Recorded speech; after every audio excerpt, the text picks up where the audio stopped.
Lá em Nova York, nos Estados Unidos, imagens ao vivo aqui no telão. O presidente Lula, se eu não estou enganado, está chegando, já chegou dentro do prédio. Inúmeras autoridades, uma assembleia muito esvaziada, justamente por conta da ausência das grandes potências mundiais, entre elas França, Reino Unido, Rússia, dentre outros países, inclusive China. A gente vai ouvir daqui a pouquinho um discurso muito focado do presidente Lula numa reforma desse sistema da Organização das Nações Unidas. Vai enfatizar o protagonismo dos países emergentes e principalmente o quanto o Brasil pode auxiliar nessa estratégia. Visivelmente, essa edição da Assembleia Geral da ONU é uma das mais esvaziadas, como eu mencionei para vocês, e uma das edições que mais será debatido e discutido justamente essa reforma do sistema. Será que depois da Guerra Fria o sistema falhou? Se a gente identificar, por exemplo, as operações que estão acontecendo ao redor do mundo, a ONU não consegue nem o custeio dessas operações e isso será debatido hoje nessa Assembleia, que vocês estão vendo imagens ao vivo aqui na programação da Jovem Pan. Está começando agora, aqui você acompanha minuto a minuto tudo que rola por lá. Quando o presidente Lula começar a falar, a gente vai ouvindo. E olha, um tema também que vai ser abordado pelo próprio presidente da República é o combate à fome e à desigualdade social. O Lula tenta também, de alguma forma, trazer aquilo que a gente chama de Agenda 2030 para dentro do discurso dele na Assembleia das Nações Unidas. A gente viu inúmeros ministros de Estado acompanhando o presidente da República logo na entrada dele no prédio da ONU lá em Nova York. Também vimos o presidente do Senado Federal, Rodrigo Pacheco, acompanhando ele e várias outras autoridades. Tem também, gente, uma reunião já agendada entre Lula e Zelensky, que está repercutindo muito, afinal de contas, a relação dos dois ficou um pouco estremecida depois de algumas declarações, inclusive, do presidente Lula, se referindo ao presidente russo Vladimir Putin. Vocês se lembram, a gente trouxe aqui no Morning Show na semana passada, de que o Putin, se entrasse no Brasil, não seria preso. Daí depois ele reviu um pouco a fala dele, teve que entrar ministro Flávio Dino na história. Enfim, vocês acompanharam tudo aqui na programação da Jovem Pan. E, inclusive, o presidente ucraniano Volodymyr Zelensky já chegou lá na sede da ONU em Nova York e vai acompanhar atentamente. Só para vocês entenderem, o Brasil sempre, desde os anos da década de 40, é o primeiro país a abrir. É uma tradição que acontece dentro dessa Assembleia do Brasil ser o protagonista e abrir. Eu me lembro muito bem dos discursos de Jair Bolsonaro no governo anterior, sempre discursos que repercutem bastante. A expectativa é de justamente Lula fazer um discurso que possa mexer com o que ele mesmo intitula de atual sistema, atual ordem mundial. Lula vai bater muito nesse ponto, gente. Esperem um discurso muito focado em alterações na nova ordem mundial. Lula quer dar protagonismo aos países emergentes, vai defender isso daqui a pouquinho, em instantes, na sede das Nações Unidas. Hoje o programa vai estar recheado e para a gente entender isso, eu tenho os meus senhores aqui. Nelson Kobayashi, Felipe Monteiro, Maninho Ferreira. Eu quero entender, vamos rapidamente, só uma pitadinha, a gente vai batendo minuto a minuto aqui o que está acontecendo lá em Nova York, mas eu quero entender as expectativas, mano. Algum outro ponto relevante desses que eu falei que a gente pode esperar do discurso de hoje? Bom dia, Paulinho. Eu destacaria a questão ambiental. É uma pauta muito importante para o século XXI. A gente vive um momento de mudanças climáticas severas. E o Brasil, por suas características naturais, sendo dono da maior floresta tropical do mundo, é um protagonista natural dessa pauta. Então, o mundo espera do Brasil a liderança da transição energética, a liderança de uma visão ambiental mais moderna, que seja capaz de enfrentar esse desafio, que é um desafio que coloca a sobrevivência da humanidade em risco. Então, eu acho que isso deve ser um dos principais temas na pauta do Lula. Vocês sabem que eu estava analisando algumas operações que a própria Organização das Nações Unidas, PP, tem realizado com crises humanitárias no planeta, né? E tem um dado que me chama muita atenção e acho que vai ao encontro desse discurso do presidente Lula de hoje, que é o seguinte: menos de 50% dessas crises humanitárias que são auxiliadas pela ONU têm pelo menos metade da verba necessária para custeio. Ou seja, a Organização das Nações Unidas hoje não está conseguindo financiar aquilo que é o seu objetivo, né? Vocês acham que esse sistema atual que a gente já acabou? É o fim dessa ordem mundial que nós estamos vendo? A importância dessas organizações bilaterais aí entre países, essas cooperações internacionais, isso acabou? O que vocês acham? Eu acho que não, Paulinho, mas eu acho que a gente tem que discutir uma nova governança global, não é? Como que é o cooperativismo entre as nações no mundo contemporâneo? Como a gente pode fazer para os países emergentes ter mais voz dentro dos órgãos multilaterais? O Conselho de Segurança da ONU, que é um órgão representativo e um órgão com poder decisório da ONU, esquece e ignora as novas características do mundo, né? Então a gente tem que rediscutir como que a gente pode fazer com que haja a cooperação entre os países nessa nova temática global, né? Sem tirar o que há de mais raro e mais importante do país, que são as soberanias nacionais, né? Cada país tem sua soberania, cada país é soberano, mas tem que discutir novas formas de associativismo, novas formas de cooperação, né? E eu concordo com o Mano, quando ele falou aqui que a principal pauta do Lula, que foi a pauta que ele está gastando nos 8 meses de mandato dele, é a pauta ambiental, não é? Mas o Lula também tem uma característica marcante que caracteriza bastante ele, que é a luta pelo combate à fome e à desigualdade social. Então a gente vai ver isso no discurso dele com toda certeza, Paulinho, também. Sem dúvida. Lembrando, gente, que esse é o 8º discurso do presidente Lula desde 2003. Os outros 7 discursos foram muito pautados aí em algumas questões que ele vai trazer novamente à tona, que é, como o Mano falou, a questão da defesa ambiental, a questão da nova ordem mundial, uma reformulação desse sistema das organizações das Nações Unidas e um foco muito relevante no que se refere ao protagonismo do Brasil entre os países emergentes. A tentativa do Lula com esse discurso de daqui a pouquinho é de justamente mostrar que o Brasil quer liderar aqueles que não são tão grandes. É isso, Nelsinho?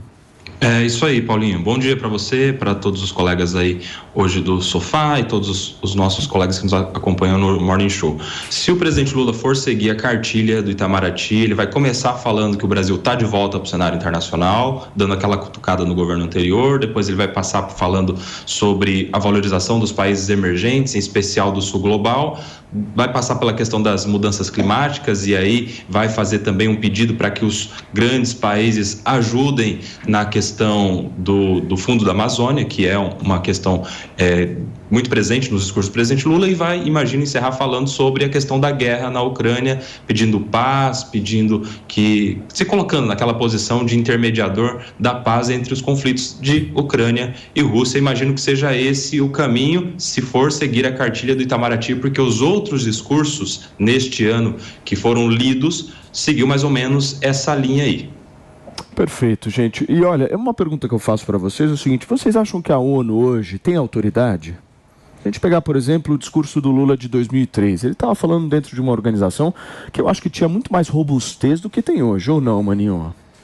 Acho que sim, acho que houve um enfraquecimento dos órgãos multilaterais no mundo e eu associo esse enfraquecimento a um processo de recessão democrática que o mundo tem vivido. O fato de termos mais países como democracias fortalece justamente um ambiente de cooperação internacional. Ditaduras é que não costumam gostar da ideia de cooperar com os outros países. Ditaduras têm uma propensão a desejar impor a sua própria vontade sobre os outros, como temos visto, por exemplo, no caso da Rússia, ignorando a soberania da Ucrânia. Então, esse tipo de situação, de fato, enfraquece. E a gente tem assistido nas últimas décadas um processo de deterioração de democracias importantes e o aumento do número de ditaduras no mundo. Temos o caso da nossa vizinha Venezuela, temos o caso da própria Rússia, que teve as instituições deterioradas e que, enfim, exerce uma influência complicada ali no leste europeu, por exemplo, então, acabando com a paz. Eu fiz essa pergunta para vocês pelo seguinte: se a gente analisar o Conselho de Segurança da ONU, nós temos as principais potências. O presidente francês Emmanuel Macron deu o que a gente chama no linguajar popular de migué, certo? foi o verdadeiro migué que ele deu para não participar dessa Assembleia, dizendo que o rei Charles III seria recebido, inclusive, amanhã na França, para uma agenda de 3 dias, e ele tinha que dar atenção total e especial ao rei da Inglaterra. Mas não colou, né? Visivelmente há um certo boicote dessas grandes potências em relação à Organização das Nações Unidas, ou não, o PP? Não, mas é um ponto importante, Paulinho, indo no que você está falando aí, que o tema dessa Assembleia Geral da ONU é exatamente a questão da reconstruindo a confiança e reacendendo a solidariedade global, né? Na verdade, a ONU está em xeque, né? Os órgãos multilaterais estão em xeque. Todos os países estão discutindo e repensando a forma de fazer parte, de integrar, né? A gente atravessou a crise do Covid e a gente viu, por exemplo, que países pobres sofreram muito mais os efeitos do Covid que os países ricos. A gente viu os países ricos expropriando máscara tripla, expropriando, correndo de forma mais rápida para comprar vacina, deixando outros países completamente desabastecidos. Então, a solidariedade, discutir isso, discutir a questão da confiança nos órgãos multilaterais, faz parte da Assembleia Geral da ONU. E tem que ser discutido mesmo, né? Tem que ser discutido também como que os países emergentes podem ter maior protagonismo na discussão global, não é? Então, tudo isso, Paulinho, passa pela rediscussão do papel da ONU, né? É muito importante rediscutir o papel da ONU, mas não há outra forma de você reunir chefe de Estado, discutir o mundo, discutir a sociedade, discutir a evolução da economia, discutir as crises climáticas, que não seja por meio do cooperativismo internacional e por meio da organização e discussão em órgãos multilaterais.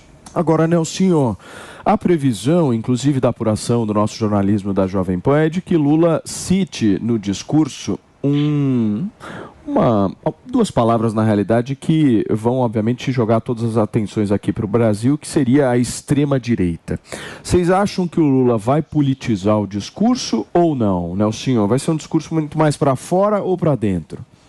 Acredito que sim, porque temos precedentes, né? Nos outros discursos oficiais ele começa falando sobre isso, começa falando sobre o risco que a democracia sofreu no Brasil com um governo autoritário. Ele dá essas alfinetadas no ex-presidente Jair Bolsonaro e quando ele dá uma alfinetada no ex-presidente ele se coloca para cima, porque daí ele é o novo presidente, então portanto é algo que está comprometido de fato com a democracia, está resgatando o compromisso do Brasil com a sociedade, com um Estado de direito. Então, se for seguir o que a gente já viu nos anteriores, provavelmente ele comece com isso. Claro que com um discurso muito polido, né, escrito, politizado ali, não vai ter nenhum ataque direto, como a gente vê vez ou outra em discursos de improviso, mas ele vai passar essa mensagem, velada ou não, para os outros países, faz parte do protocolo, imagino. Vejam só, para vocês que nos acompanham na TV Jovem Pan News, a gente viu agora há pouco a imagem do presidente ucraniano Volodymyr Zelensky assistindo esse discurso de abertura do secretário-geral da entidade. Maninho, o que a gente pode esperar em âmbito de política do discurso do presidente Lula?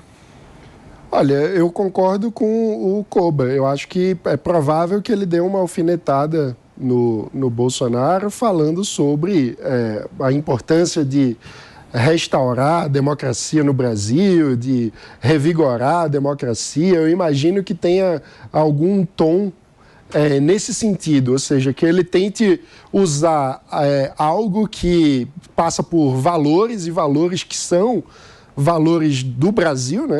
Nós somos uma democracia, então reafirmar o valor da democracia é algo importante, mas que no contexto político brasileiro, dado o 8 de janeiro e dado tudo que aconteceu com o bolsonarismo, vai acabar também sendo uma espécie de alfinetada no governo anterior. E isso ajuda também, pode ajudar a resgatar um discurso que ele usou na campanha, de frente ampla pela democracia, que é algo que vem se desgastando ao longo do governo, mas que um momento como esse da Assembleia Geral da ONU, que, repito, a ONU fica mais fortalecida quanto mais democracias houver.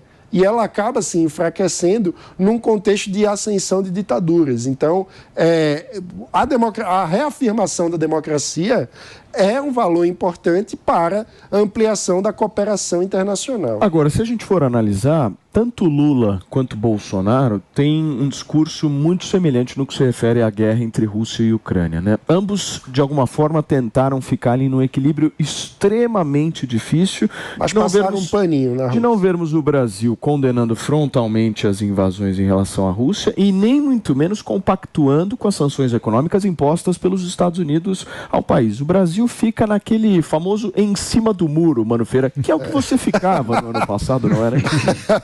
Eu acho que não fica em cima do muro não, viu, Paulinho? Você acha que não, Nelson? O presidente Lula não se assemelha com o Bolsonaro nisso, não. O Bolsonaro ficou no estado de neutralidade. O presidente Lula tomou partido. A primeira visita do Bolsonaro... A primeira visita... Vocês acham que ele tomou partido? Não, que isso? Deixa eu só entender. O Nelsinho esquece que é a primeira visita. Peraí.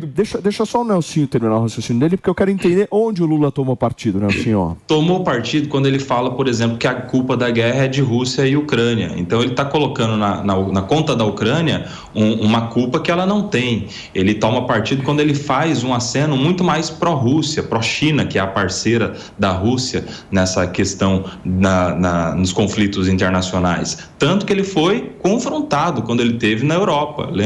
Vamos lembrar daquela pergunta constrangedora que ele fingiu que não entendeu lá em Portugal, quando esteve lá por aquela jornalista, se de fato ele condenava os países da União Europeia por apoiar ou não a Ucrânia, enfim. Então ele tomou sim partido e teve que se consertar no discurso no meio do caminho.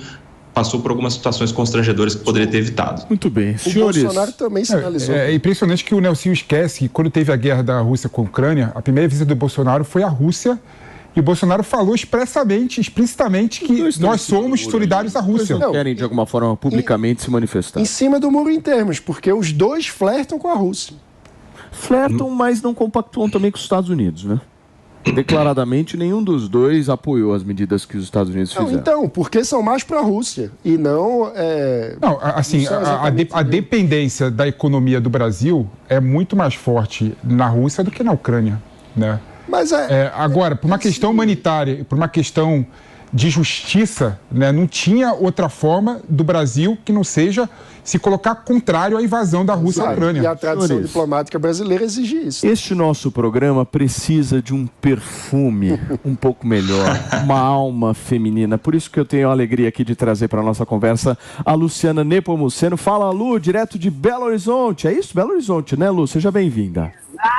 Uai, Belo Horizonte, uai, né? Alegria estar aqui com vocês nessa manhã, um bom dia para nossa audiência, e eu vou concordar aqui com o que já foi falado, que nessa reunião, não acredito que Lula tenha ficado imparcial, não. Na minha avaliação, ele, nas suas manifestações, já se colocou mais em favor da Rússia do que da Ucrânia. Então, nós podemos citar aqui 2 exemplos, quando ele fala, que ele insinua que o Zelensky seria o responsável pela guerra, quando ele fala o seguinte: olha, quando um não quer, 2 não brigam. Também uma segunda insinuação, quando ele fala, olha, Zelensky, abre mão da Crimeia, e o Zelensky vem em contrapartida e fala, a guerra começou na Crimeia e irá terminar na Crimeia. Então, na minha avaliação, o presidente Lula já se posicionou sim e se posicionou em favor do país invasor, que é a Rússia. Então, esse encontro, se acontecer amanhã em Nova York, é um dos pontos culminantes dessa visita de Lula aos Estados Unidos. Eu não entendi. Vocês estão dizendo aqui que o Lula se posicionou mais que o Bolsonaro? É isso que vocês estão dizendo? Sim. Mas também se posicionou mais que o Bolsonaro. Teve mais tempo, claro que não. Também. O Bolsonaro foi visitar o Putin. Na hora da guerra. Deixa eu explicar para você, Paulinho. Foi visitar o Lula no momento da guerra e falou claramente que o Brasil está a favor da Rússia. Isso foi palavra do Bolsonaro. Mas foi às vésperas da guerra. O assunto do Bolsonaro com o presidente Putin não foi a guerra. O assunto do presidente Bolsonaro com o Putin foi a questão dos fertilizantes para o agronegócio brasileiro. Os discursos do presidente Lula já é sobre a guerra. O presidente Lula não fala sobre as relações econômicas entre Brasil e Rússia, não fala sobre os tais dos fertilizantes, ele fala sobre culpa da guerra, e aí ele atribui culpa aos Zelensky. Então, assim, é muito diferente uma questão econômica de uma questão de conflito que tem gerado essa guerra A gente sabe que política é feita de gestos, né? Você acha que o Bolsonaro foi até a Rússia para falar só de fertilizante? O pessoal tem mais dificuldade de criticar o Bolsonaro também. Eu fico impressionado com o pessoal. O Bolsonaro foi, obviamente, tem mais dificuldade de criticar o Bolsonaro ali com o Putin, não deixar o Putin de alguma forma incomodado com qualquer tipo de posição que o Brasil fosse a ter. E, obviamente, a questão dos fertilizantes era mais uma... Os dois estão errados. O ponto exato é que o Lula acabou tendo mais oportunidades de flertar com a Rússia do que o Bolsonaro, em função de ter saído do governo. Claro. Bom, o fato é que a gente tem os discursos do Bolsonaro só falando de fertilizante, e o fato é que o presidente Lula falou o tempo todo de culpa da guerra.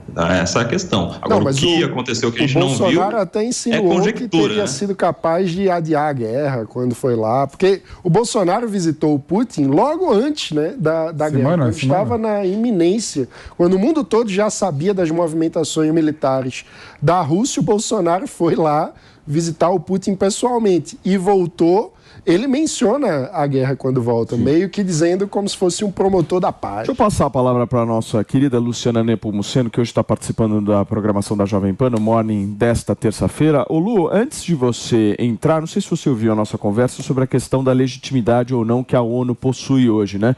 Eu quero muito ouvir a tua opinião, porque se a gente analisar, por exemplo, uma participação do Lula em 2003, ele estava numa outra entidade, né? Completamente diferente, muito mais poderosa, muito mais respeitada a nível mundial. Como é que você está vendo ela hoje?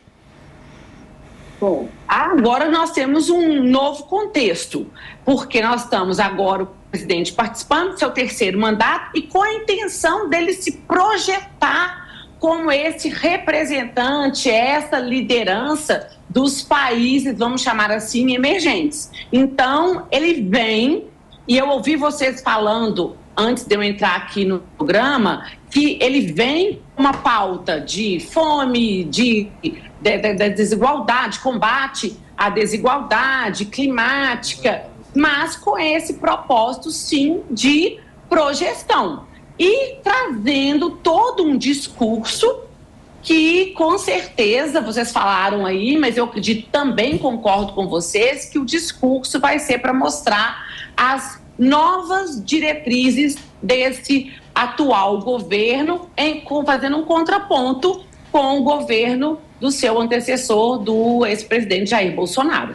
Agora, e essas ausências, hein? Tanto China, Rússia, obviamente, já era esperado, mas França não era esperado, Reino Unido não era esperado. E essa ausência, esse desinchaço da organização? Isso é muito ruim, né? Porque é um enfraquecimento. É muito importante que as democracias participem de forma ativa da questão da rediscussão da governança da ONU. A questão justamente é que Estados Unidos e União Europeia exercem um protagonismo histórico no modo de governança da ONU, e no momento em que a ONU está com sua legitimidade questionada e é preciso rever a governança, esses países acabam se ausentando, o que é muito ruim, né? Era preciso ter a participação da França, do Reino Unido também nessa rediscussão da governança global, né? Muito bem. Para você que está no rádio, gente, nós vamos para um rápido intervalo comercial. Dia cheio, e você nos acompanha por aqui nesta terça-feira, são 10 horas e 25 minutos. Vamos seguindo por aqui.